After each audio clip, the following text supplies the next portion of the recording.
की ओर जा रहे हैं, गलत मार्ग की ओर जा रहे हैं और व्यसन में डूब रहे हैं, या व्यसन की ओर जा रहे हैं, या वेश्यावृत्ति में, या मदिरापान में, या जुए में, या मांसाहार में, या गलत संगत में बच्चे पड़ रहे हैं, उस जगह पर भी तिल्ली को पीस कर शिव का लेपन कर कर फिर जल का समर्पण कर सकते हैं।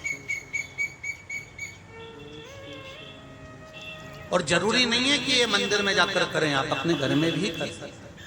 उससे भी परिवार में स्नेह बढ़ता है, संगत जो गलत हो रही है उसे छूट जाता है।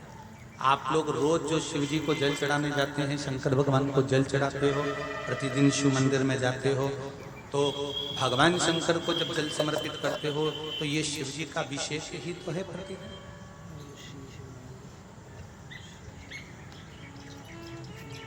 जितना तप माता पार्वती जी ने करा है, उतना ही उससे भी अधिक तप माता गंगा जी ने करा है। शंकर दोनों बहनें, दोनों का स्नेह शिव जी के प्रति, पार्वती जी भी शंकर भगवान को स्नेह करती और गंगा जी भी भगवान शंकर को स्नेह करती।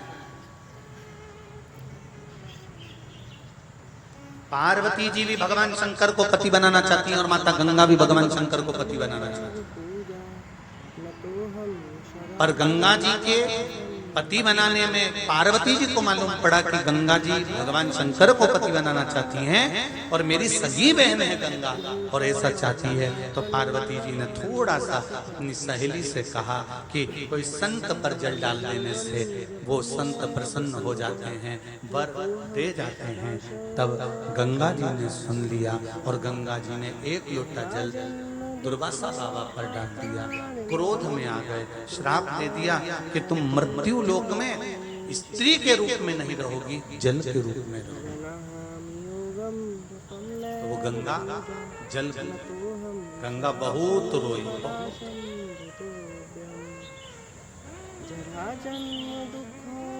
कई बार हमारा कोई काम नहीं होता, हम आस लगा के बैठे रहते हैं, वो काम नहीं होता तो हमको रोना आता है। ओम श्री शिवाय नमस्तुभ्यं, ओम श्री शिवाय नमस्तुभ्यं, ओम श्री शिवाय नमस्तुभ्यं। पर उस काम को यदि हम भगवान को समर्पित कर दें कि नहीं, काम नहीं हुआ ना, भगवान को समर्पित कर दो, भोलेनाथ जी के मंदिर में ये कहकर आओ कि तुम्हें अच्छा लगे वैसा करना। क्योंकि जैसे वो माता जी ने लिखा कि एक नौकरी छूटी और दूसरी नौकरी की जरूरत नहीं पड़ी, खुद का जॉब कर लिया, एक नौकरी छूटी तो उनको दूसरी नौकरी मिली तो अच्छा काम मिल गया। तो ये हम भगवान को छोड़ दें, भगवान के ऊपर एक पत्र आया। देखिए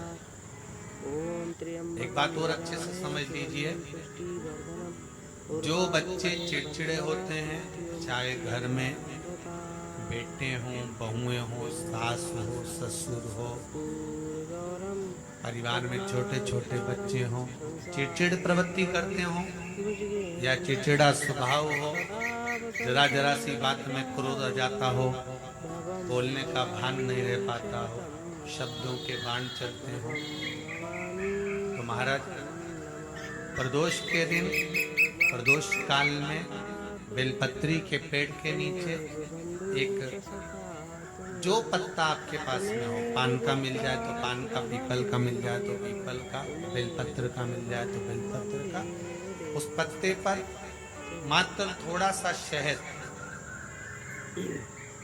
और 7 दाने चावल के रखकर घी का दिया लगा दो महाराज, और थोड़ा सा जल हाथ की अंजलि में लेकर भगवान देवाधिदेव महादेव का स्मरण कर कर कि इस बेलपत्री के वृक्ष के नीचे माता लक्ष्मी, पार्वती, सरस्वती विराजमान है।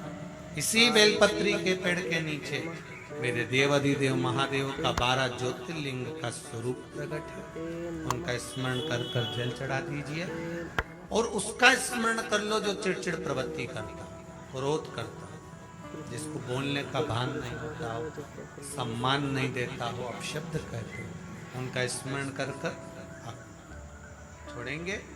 एकदम एक प्रदोष करेंगे, दूसरे प्रदोष तक तो आपको कोई दिक्कत ही नहीं। 2-3 प्रदोष कर कर देखिए, बाबा कृपा करें। बच्चों को पढ़ने का कह रहे हो, पढ़ने बैठो पढ़ने बैठो पढ़ने बैठो पढ़ने बैठो, तो एक आध प्रयास बच्चों के लिए भी कर लिया करो कि भाई ठीक है। जैसे बैकुंठ चतुर्दशी वाला उपाय हमारे YouTube पर भी डला हुआ है, आप उसको निकाल कर सुनना। बैकुंठ चतुर्दशी के दिन प्रयास कर, बच्चे लोग विद्या में प्रबल होंगे।